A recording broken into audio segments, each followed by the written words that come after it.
Olá pessoal, sejam bem-vindos ao curso de Introdução à Farmacologia. Você que está entrando na On Behavior agora ou ainda não viu a fase ali, as partes de trilha das aulas, não é? Se os cursos de farmacologia, né, focados para transtornos de humor, transtornos alimentares já estiverem disponíveis, então estou falando para você do futuro, já que hoje eu gravo essa aula em março de 2025. Comecem por essa aula aqui, Introdução à Farmacologia, tá?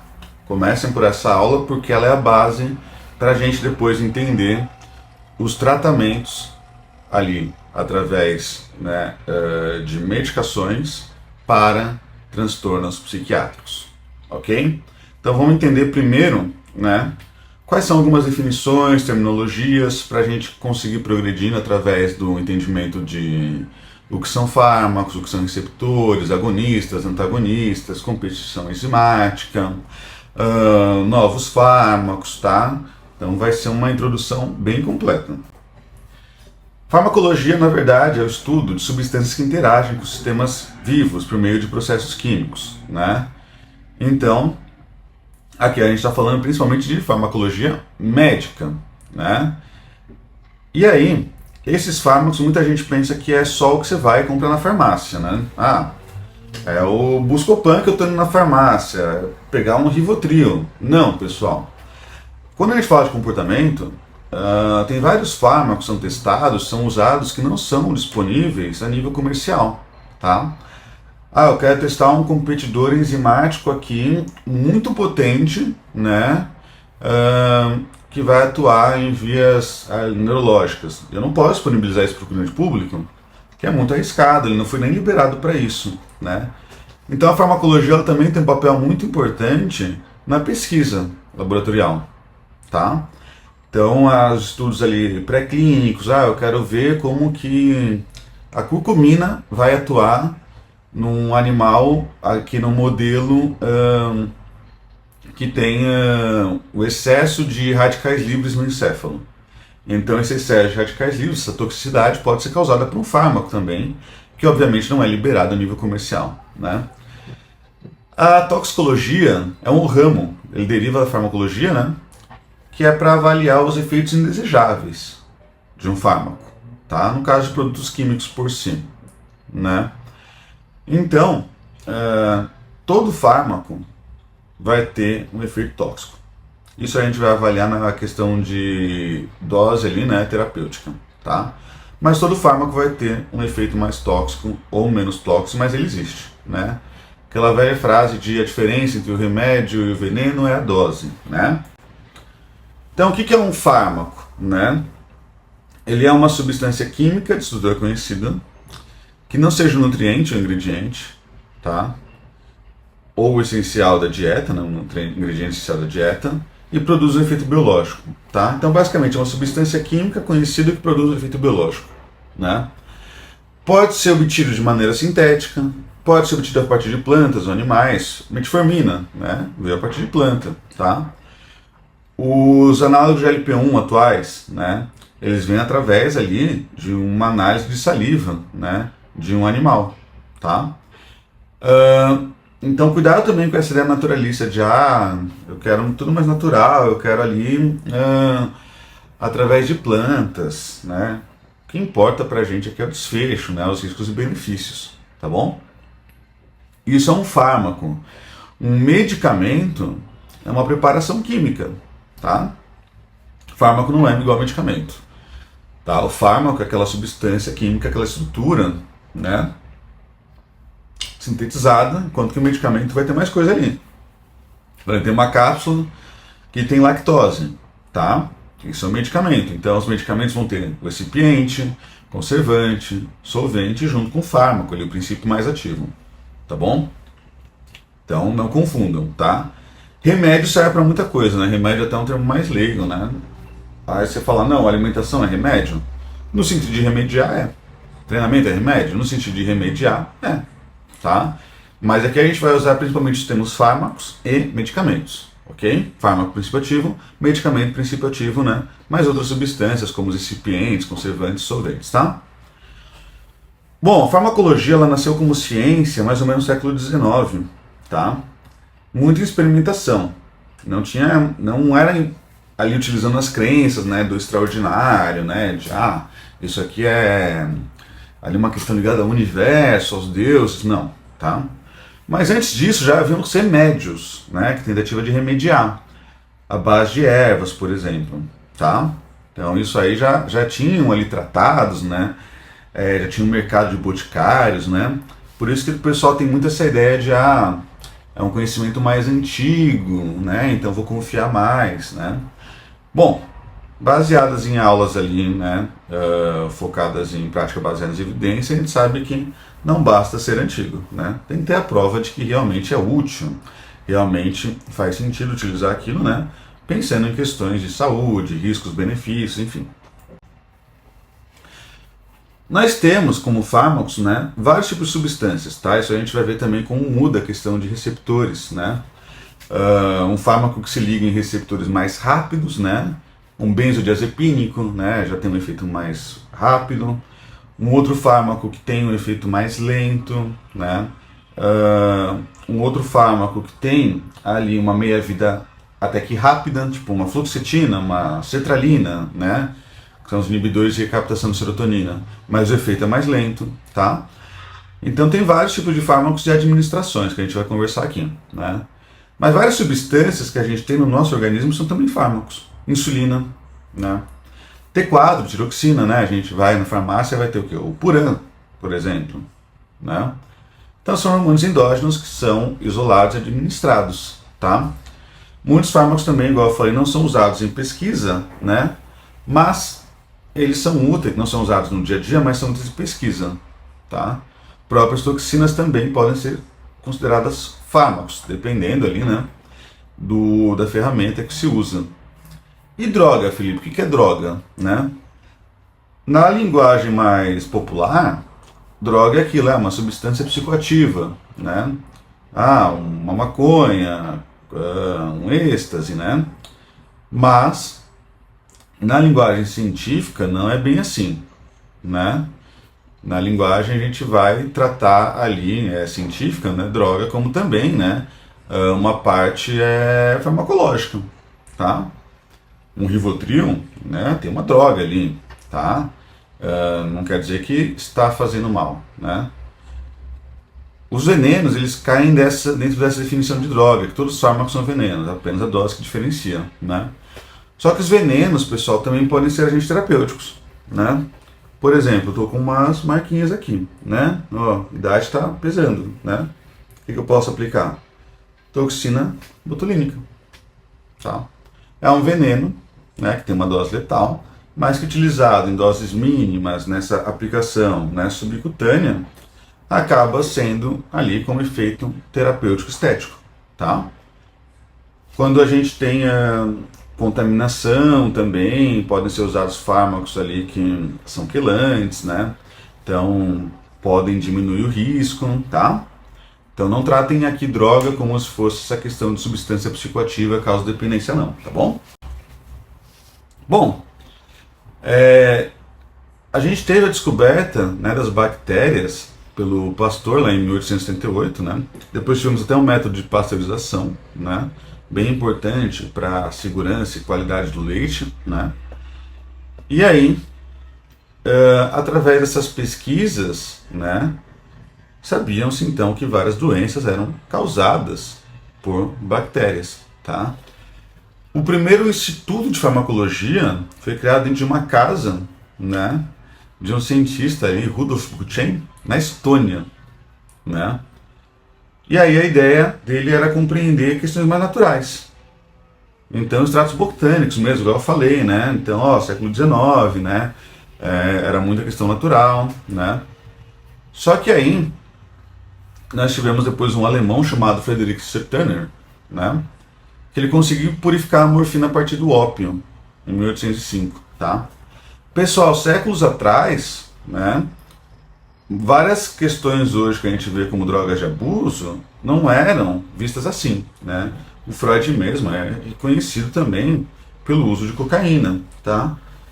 Então, também pela questão de desconhecimento, tá? Outras depois substâncias foram surgindo, né? E aí eles foram percebendo que eram os produtos químicos, não era magia, forças vitais, né? Que eram responsáveis pelos efeitos dos extratos das plantas, tá?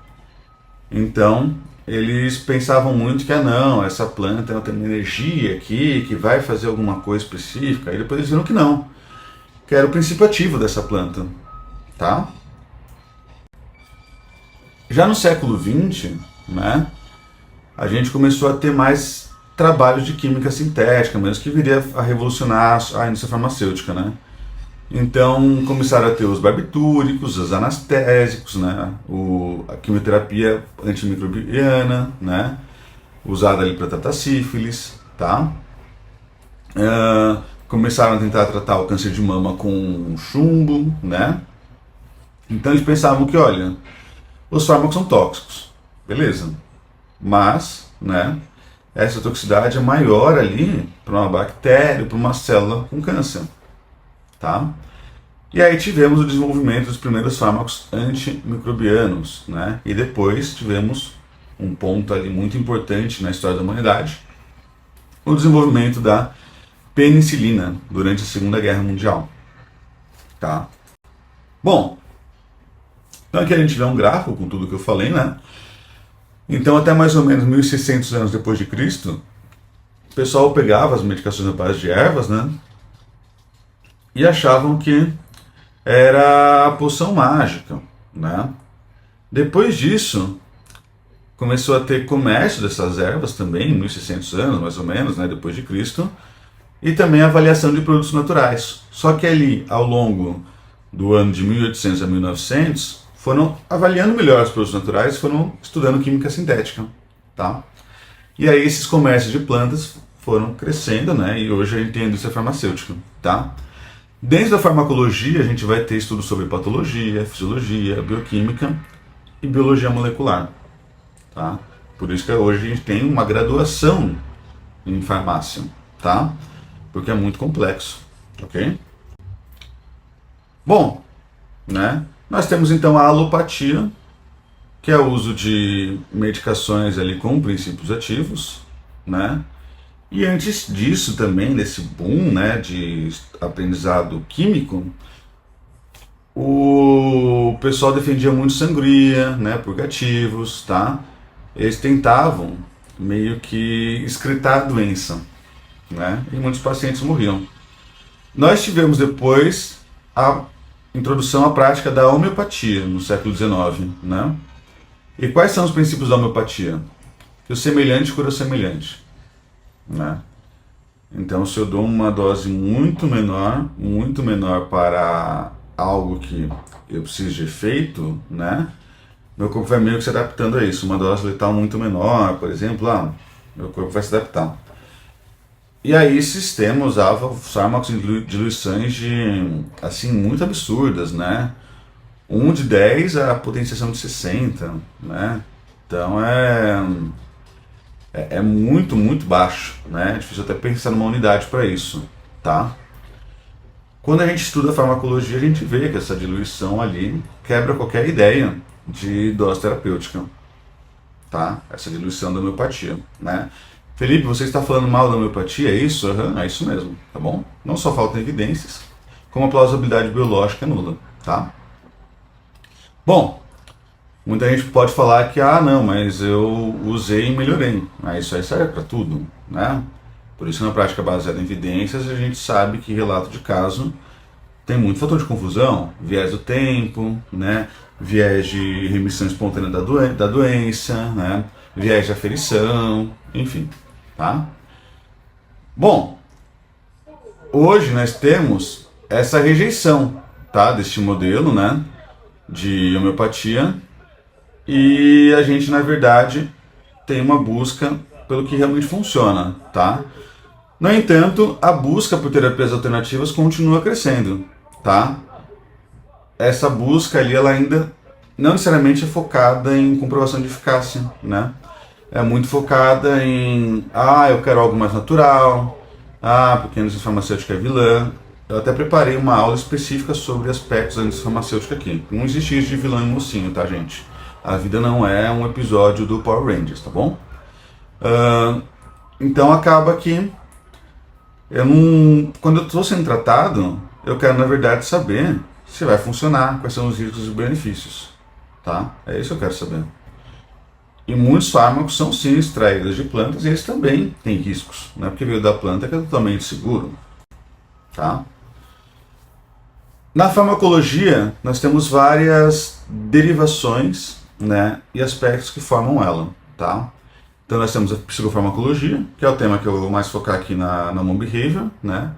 Farmacologia clínica, né, que a gente vai avaliar a farmacocinética. Eu vou falar nas próximas aulas de farmacocinética e farmacodinâmica, que é muito importante, é a base. Nós temos toxicologia, tá? Nós temos farmacogenética, que vai ser o tema final do curso, farmacogenética, tá? Farmacogenética é meio que uma avaliação de tentar individualizar melhor a prescrição, né? Ah, o paciente ele tem uma depuração numa CIP ali no fígado dele, né? Sei lá, de uma classe de enzima chamada 1C19. Metaboliza muito rápido alguns fármacos. Então ele pode precisar ali de uma dose maior, tá? Isso seria farmacogenética, né? E farmacogenômica também segue uma ideia ali também de interação, tá? Farmacoepidemiologia e farmacoeconomia. Temos várias divisões, tá? Dentro da própria farmacologia nós vamos ter neurofarmacologia, imunofarmacologia, farmacologia cardiovascular, gastrointestinal e por aí vai, tá? É bem amplo, por isso que esse não é um curso de farmacologia, né? Isso a gente tem uma graduação, mas a parte aqui introdutória é fundamental que vocês saibam, né? Para depois vocês entenderem melhor quando eu for falar do que é um Venvance, o que é uma sibutramina, o que é uma sertralina, o que é uma vortioxetina e por aí vai, tá? Por que é usado Contrave em compulsão alimentar, né? Enfim. Nós temos vias de fármacos que são respostas imediatas e tardias, tá? Então nós temos efeitos rápidos, né? E nós podemos ter efeitos mais lentos. Os efeitos mais lentos, eles são mais lentos que eles alteram a nossa expressão gênica, tá? Então, por exemplo, um efeito rápido de um benzodiazepínico, ele vai ali se ligar, né, vai alterar receptores GABAérgicos muito rapidamente, né? Então você já vai tomar, já vai ter aquela letargia, indução ao sono, né? Vamos pensar num efeito mais lento. Um efeito mais lento, por exemplo, o uso de cipionato de testosterona, né? Você não vai aplicar e, nossa, tô mais forte, né? Eu tô ganhando músculo. Não, né? Por quê? Porque isso vai ter primeiro a meia-vida do fármaco, né? Esse cipionato ali vai determinar também a meia-vida, né? E segundo que essa testosterona, ela vai se ligar em receptores nucleares e isso vai alterar as respostas de síntese e degradação proteica, isso a longo prazo, 2, 3, 4 semanas, tá? Nós podemos ter respostas rápidas e respostas lentas, né? Muita gente propaga o uso de alguns esteroides pré-treino buscando essas respostas mais rápidas. Tipo, um hemogenin pré-treino, um dianabol pré-treino, estanozolol pré-treino, né? Essas respostas rápidas é o que a gente chama de efeito não genômico, tá? Por que não genômico? Porque aquilo que age no núcleo vai também agir nos nossos genes, tá? E isso demora mais, né? Uma resposta mais lenta, tá? Então nós temos esses dois tipos de respostas, né? E os fármacos podem atuar em duas. Por exemplo, um clenbuterol, né? Você pode ter uma resposta fisiológica rápida de ali aumento de noradrenalina, né?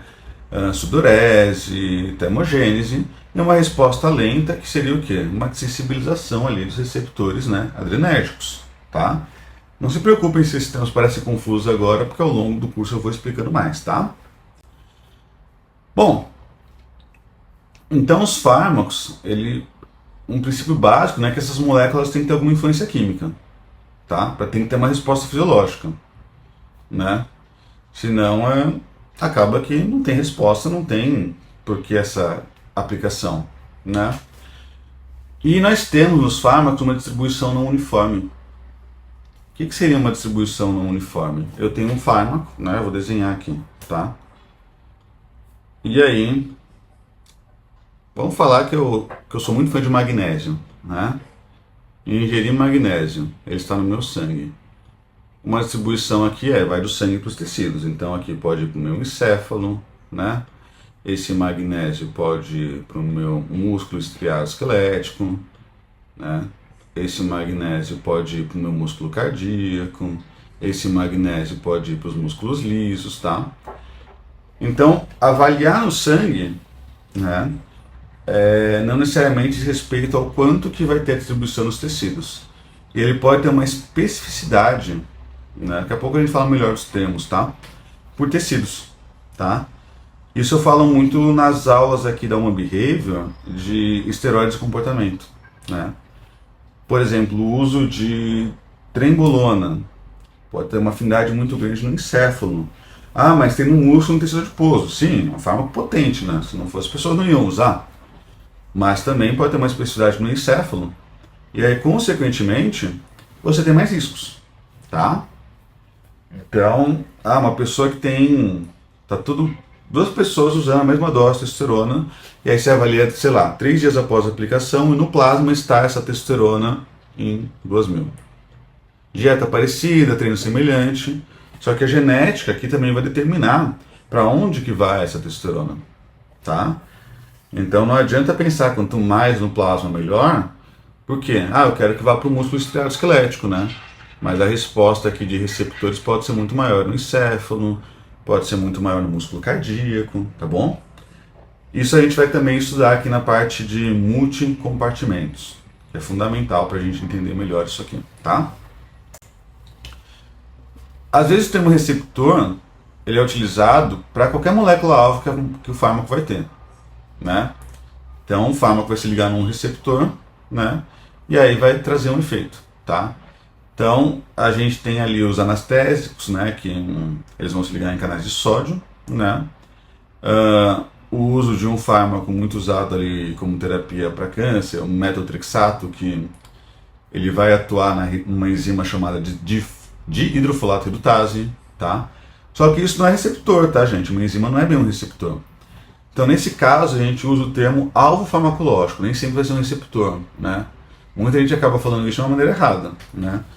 Muitos fármacos que levam ali essa anestesia, o pessoal acha que está indo no receptor GABAérgico, mas está indo, na verdade, em canal de sódio, tá?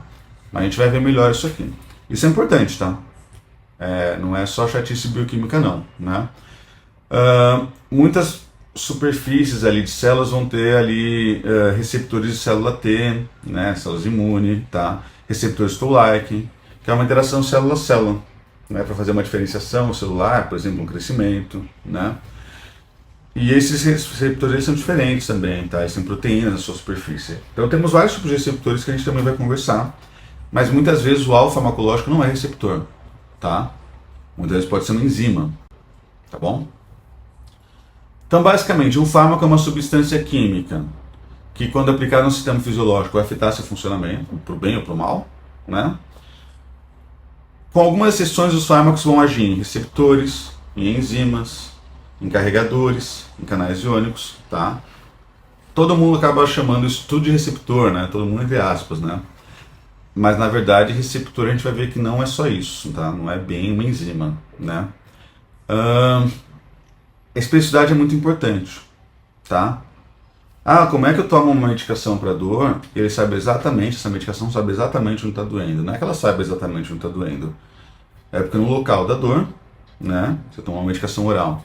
Você tem expressão ali de proteínas, né? Prostaglandinas, por exemplo, que sinalizam, né? Essa dor ali nos nervos, e esse fármaco vai agir no seu corpo todo, mas ali vai ter uma especificidade maior por causa dessas prostaglandinas, tá? Então vem essa especificidade, né? Na hora que se usa um inibidor seletivo de recaptação de serotonina, uma paroxetina, uma fluoxetina, né? Tipo um Zoloft, ele é específico também. Só que, né? Ele é específico com um certo ponto, tá? Não quer dizer que ele não vai agir apenas no local que a gente quer, né? A especificidade também tem limites, tá? Então nenhum fármaco é completamente específico em sua ação.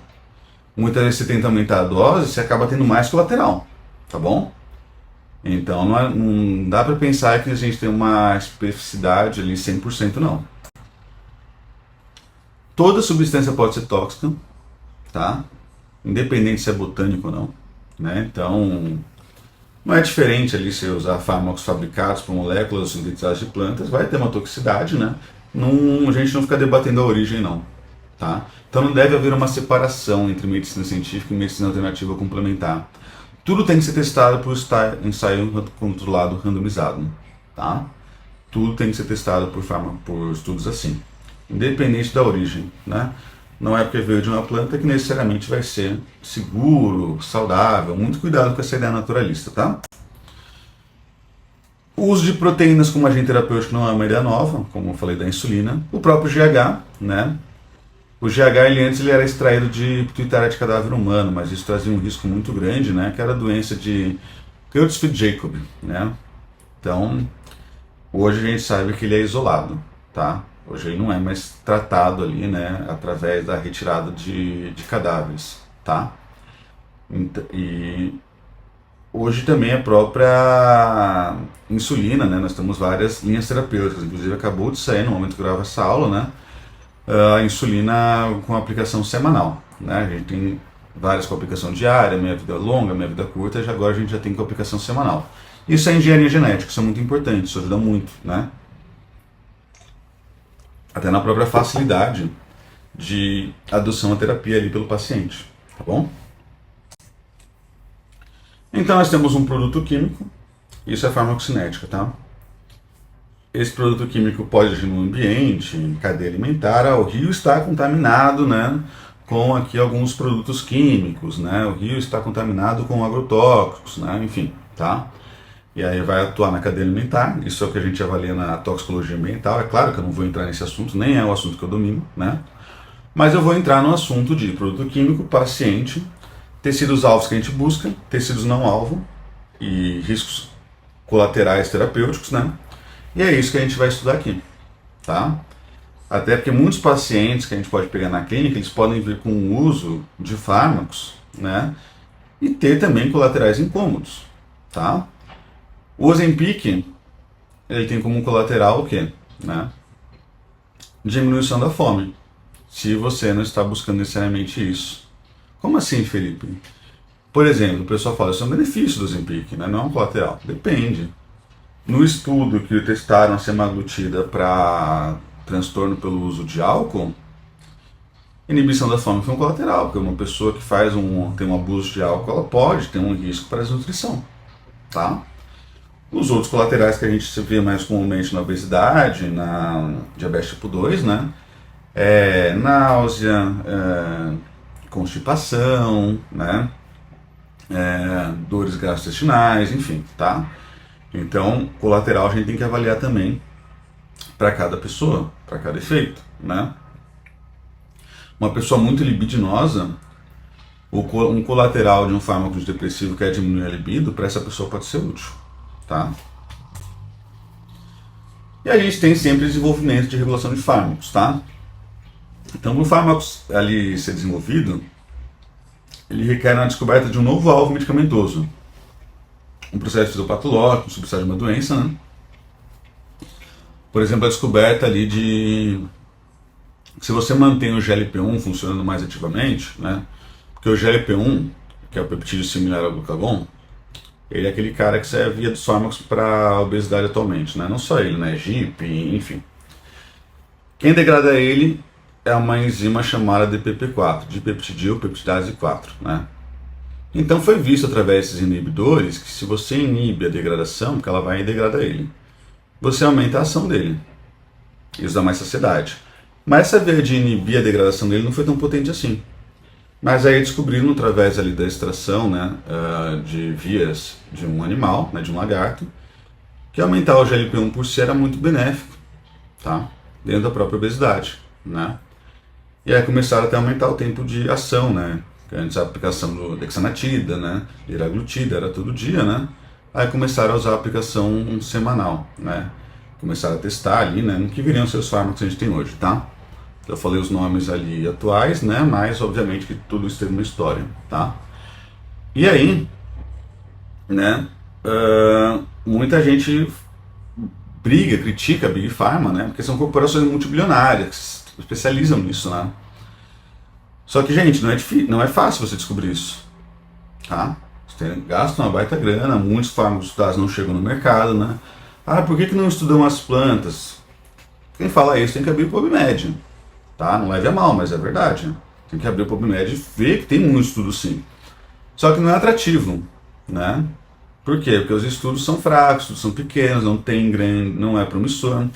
Então você como investidor, você investiria num estudo de plantas que não é nada promissor só porque veio de uma planta, né? Ah, mas a Big Pharma tem aí seus riscos também, né? É custoso, é patente, eu concordo, né? Isso aí, só que isso também varia de país para país, tá? Das legislações de cada país, tá? Então não estou defendendo a Big Pharma aqui. Estou falando que algumas ideias de, não confio em medicação, só confio em medicação no sentido ali, né? De medicamento mesmo, tá? Que vai ter o princípio ativo, tá? Só confio em que vem da planta. Isso é perigoso, tá? Obviamente que a gente tem controvérsias consideráveis nos preços dos fármacos, né? E aqui eu trago um dado bem interessante, né? Que essa inflação dos preços é por marketing, propaganda. Então também não quero defender a Big Pharma, que fala, não, confiem, né? Falem a mim para tudo que ela traz. Aprendam a ler estudos, tá? Porque de repente tem um fármaco novo que eles falam, nossa, é muito melhor, né? Ah, eu comparei a vortioxetina, o Brintellix, com, sei lá, com a sertralina, e olha como o Brintellix é melhor. Só que ele é muito mais caro. Ah, não, mas ele é muito melhor para o seu paciente. E aí na hora que você vai olhar, ele não é tão melhor assim, não, é bem debatível, né? Então também não é para falar amém para Big Pharma não, mas muito cuidado com essa ideia de, não confio em nada que vem dali, tá? Tem que ter, né, um refil aqui, tem que ter um filtro, ok? Terminamos agora a aula de introdução à farmacologia, vamos ali para os nossos segundos tópicos, onde eu vou falar um pouquinho mais, né, dos aspectos ligados à farmacocinética e farmacodinâmica.